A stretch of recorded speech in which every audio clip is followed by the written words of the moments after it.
Bismillahirrahmanirrahim. Assalamu alaikum. Today the topic which we are going to discuss is about differentiate between valence bond theory VBT and molecular orbital theory MOT.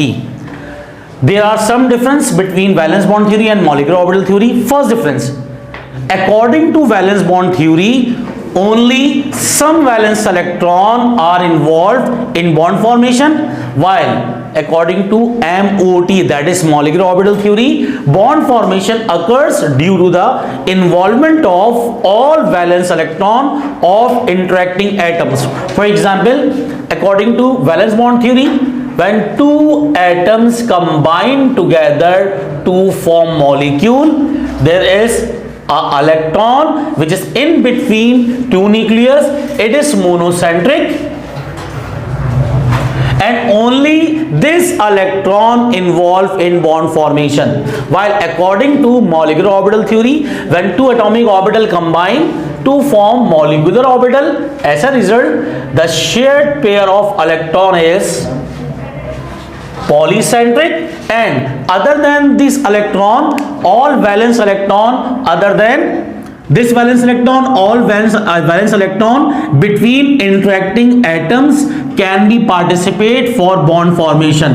मतलब simple is that valence bond theory कहती है कि कुछ ही electron valence electron किसी भी atom के bond formation में participate करते हैं, जबकि according to molecular orbital theory किसी भी एलिमेंट के लास्ट शेल मतलब वैलेंस शेल में जितने भी वैलेंस इलेक्ट्रॉन हैं वो सारे के सारे पार्टिसिपेट कर सकते हैं बॉन्ड फॉर्मेशन में. ठीक है. Second, according to VBT, valence bond theory, both concerned atom possess their individual identity.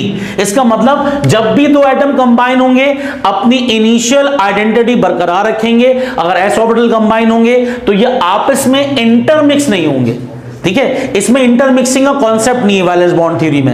यानी जस्ट लाइक अगर दो आपके पास चूड़ियां, दो सर्किल कंबाइन हो रहे हैं तो कंबाइन होने के बाद दोनों मिलेंगे नहीं, दोनों आपस में मिक्स नहीं होंगे. जबकि मॉलिक्यूलर ऑर्बिटल थ्योरी कहती है कि जब भी दो एटम कंबाइन होते हैं, कंबाइन होने के बाद वो बॉन्ड फॉर्मेशन कर रहे हैं तो वो अपनी इंडिविजुअल आइडेंटिटी खो दे देते हैं. ठीक है. इसका मतलब दोनों इंटरमिक्स होने के बाद नए ऑर्बिटल्स बनाते हैं विद न्यू एनर्जी, और ये मॉलिक्यूलर ऑर्बिटल थ्योरी के तहत है. जो नजर आ रहा है कि दो एटम्स हैं कंबाइन होने के बाद इंटरमिक्स हो गए, जबकि मॉलिक्यूलर ऑर्बिटल थ्योरी के अलावा वैलेंस बॉन्ड थ्योरी कह रही है कि एटम कंबाइन होने के बाद अपनी इंडिविजुअल आइडेंटिटी बरकरार रखते हैं. इसका मतलब वो इंटरमिक्स नहीं हो पाते. तो हम थर्ड की तरफ चलते हैं. थर्ड बता रहा है कि according to VBT, valence bond theory, that does not introduce any adequate information about bond order. By using valence bond theory, we cannot find magnetic properties, magnetic behavior, as well as the bond order of an element present in a molecule. हम bond order निकालते हैं किस तरीके से कि number of electron present in bonding molecular orbital और number of electron present in anti bonding molecular orbital. तो valence bond theory bonding और anti bonding का concept नहीं देती, इसी वजह से ये हमें bond order के बारे में कोई खास इंफॉर्मेशन नहीं दे रही. जबकि according to molecular orbital theory, जब भी atoms combine होते हैं, combine होने के बाद low energy और high energy के मॉलिक्यूल बनाते हैं. लो एनर्जी का मॉलिक्यूल कहलाता है बॉन्डिंग मॉलिक्यूलर ऑर्बिटल और हाई एनर्जी का मॉलिक्यूल कहलाएगा एंटी बॉन्डिंग मॉलिक्यूलर ऑर्बिटल. जहां पर एंटी बॉन्डिंग और बॉन्डिंग का कॉन्सेप्ट आ जाएगा तो हम वहां से क्या मालूम कर सकते हैं? Bond order. तो by using molecular orbital theory we can easily find out bond order, as well as ये आइडेंटिफाई करता है कि सिंगल कोवेलेंट बॉन्ड है, डबल कोवेलेंट बॉन्ड है या ट्रिपल कोवेलेंट बॉन्ड है. इसका मतलब ये सिग्मा और पाई दोनों की इंफॉर्मेशन दे देता है. Last one, paramagnetic behaviour. Magnetic properties में तीन टाइप की मैग्नेटिक प्रॉपर्टीज होती हैं. एक होती है डायमैग्नेटिक, एक होती है पैरामैग्नेटिक और एक होती है फेरोमैग्नेटिक. डायमैग्नेटिक वो सब्सटेंसेस होती हैं जो मैग्नेट से अट्रैक्ट नहीं हो सकती, यानी कि दो substances which are not easily attracted by magnet are called diamagnetic substance due to presence of paired electron और एब्सेंस ऑफ अनपेयर्ड इलेक्ट्रॉन. अगर अनपेयर्ड इलेक्ट्रॉन होंगे तो इलेक्ट्रॉन अट्रैक्ट होंगे या मैग्नेट से अट्रैक्ट होगी वो सब्सटेंस. तो इसका मतलब डायमैग्नेटिक वो चीजें होती हैं जो मैग्नेट से अट्रैक्ट नहीं होती.